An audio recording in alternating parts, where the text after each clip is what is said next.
Assalamualaikum warahmatullahi wabarakatuh. Perkenalkan, nama saya Jasinda Janatin Aalia, kelas 12 IPS 1, nomor absen 16.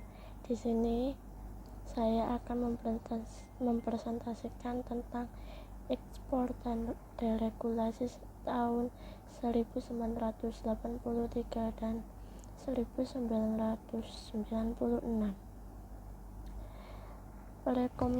Perekonomian negara Indonesia pada masa kepemimpinan Pak Soeharto. 1. Pembangunan ekonomi Indonesia selama pemerintahan Orde Baru Soeharto bisa dibagi dalam 3 periode sebagai berikut. 1. Pemulihan ekonomi 1966 sampai 1973. 2. Intervensi pemerintah yang semakin kuat tahun 1974 dan 1982. 3. Pertumbuhan ekspor dan deregulasi tahun 1983 sampai 1996. Pemulihan ekonomi.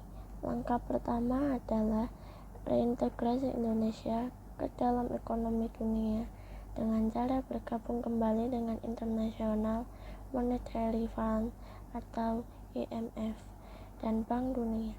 Kemudian, mekanisme pasar bebas dipulihkan diikuti dengan implementasi UU penanaman modal asing dan UU penanaman modal dalam negeri. Kedua, undang-undang ini menarik investor untuk berinvestasi dan berdampak pada pertumbuhan ekonomi lebih dari 10%. 2. Intervensi pemerintahan yang makin kuat. Indonesia diuntungkan secara signifikan dari kenaikan harga minyak yang besar karena pendapatan pemerintah meningkat tajam. Pembangunan daerah infrastruktur makin membesar. Hal ini membangkitkan sektor manufaktur yang berkembang. Namun kemudian terjadi kerusuhan besar karena anggapan terlalu banyak proyek-proyek investasi asing di negara ini. Masyarakat Indonesia merasa frustasi karena orang-orang pribumi tampaknya diabaikan dari menikmati buah-buah perekonomian. 3. Pertumbuhan ekspor dan deregulasi. Tindakan-tindakan deregulasi perbankan dilakukan. Bank diizinkan untuk menentukan tingkat suku bunga. Terlebih lagi, perekonomian telah diarahkan berorientasi pada dasar ekspor. Ini menyebabkan adanya tindakan-tindakan deregulasi baru untuk memperbaiki iklim investasi bagi para investor swasta. Pemerintah mendukung pertumbuhan yang didorong oleh ekspor, pembebasan bea cukai impor, dan pengulangan devaluasi rupiah. PDB Indonesia bertumbuh rata-rata 9% setiap tahunnya.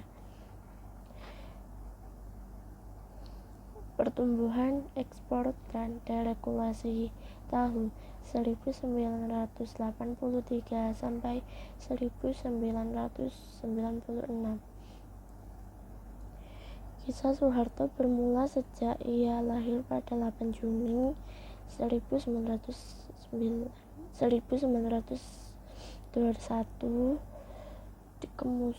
di Kemusu Argamujat, Jawa, Hindia Belanda, sekarang Indonesia.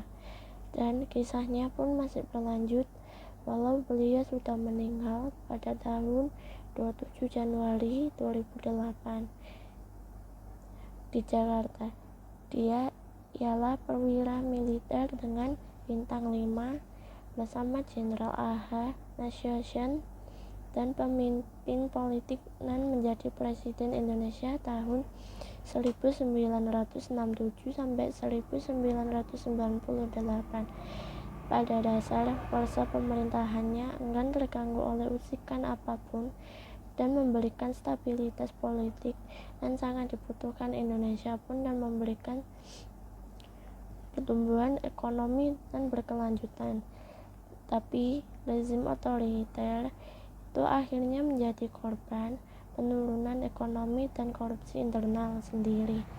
Seperti banyak orang Jawa, Soeharto menggunakan hanya nama nan diberikan tanpa nama keluarga. Putra seorang pejabat kecil di pedagang di Yogyakarta. Ia bercita-cita dari masa mudanya berkarir di militer.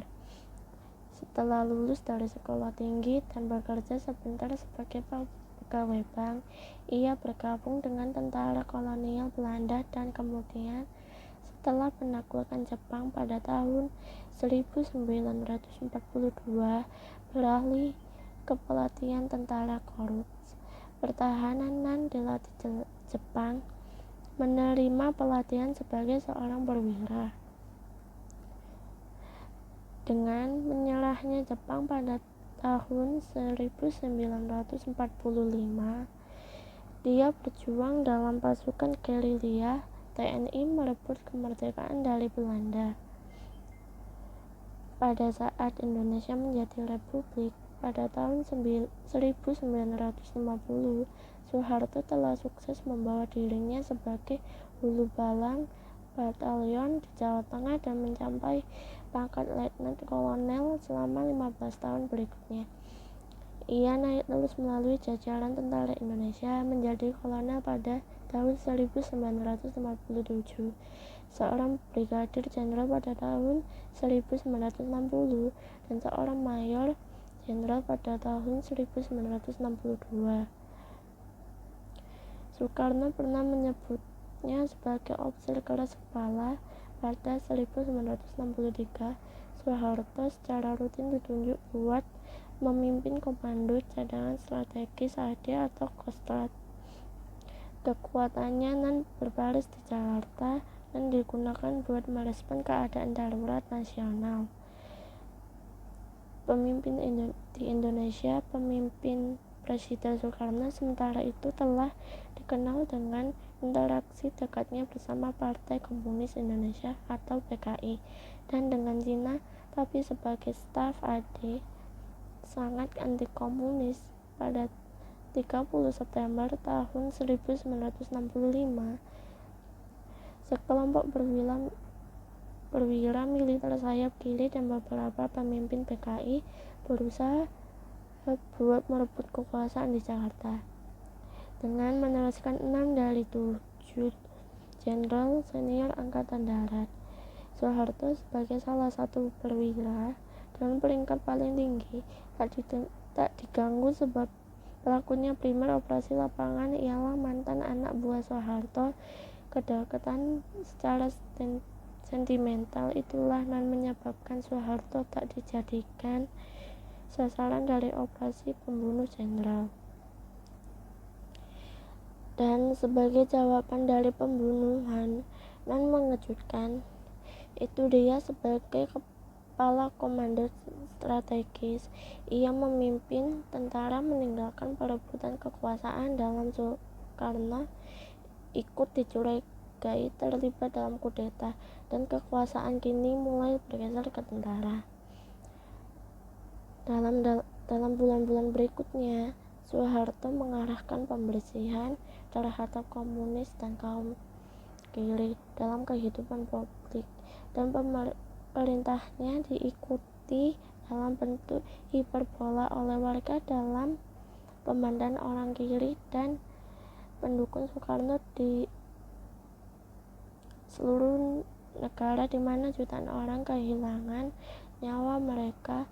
Soeharto saat itu menjabat kepala staf angkatan darat, mengambil kontrol dan efektif dari pemerintah Indonesia pada 12 Maret 1966. Meskipun Soekarno tetap presiden buat 1 tahun lagi, Soeharto melarang PKI dan mulai merumuskan kebijakan baru buat menstabilkan perekonomian negara dan kehidupan politik, dan telah mendekati ambang kekacauan mendekati tahun-tahun terakhir pemerintahan Soekarno. Pertumbuhan ekonomi nan cepat tahun 1974 sampai 1982. Sampai pada 1982, pertumbuhan ekonomi tahunan yang cepat dari setidaknya 5% ditahankan. Bahkan Indonesia diuntungkan secara signifikan dari dua bom minyak yang muncul pada 1970-an. Yang pertama dimulai pada 1973 atau 1974 ketika Organisasi Negara Pengekspor Minyak atau OPEC, dan Indonesia merupakan anggota, mengurangi ekspor secara drastis, menyebabkan kenaikan besar dalam harga minyak. Bom minyak kedua terjadi di tahun 1978 atau 1979 ketika revolusi Iran mengganggu produksi minyak dan menyebabkan kenaikan harga besar lainnya. Karena ini, bumi minyak, pendapatan ekspor, order baru, serta pendapatan pemerintah naik tajam.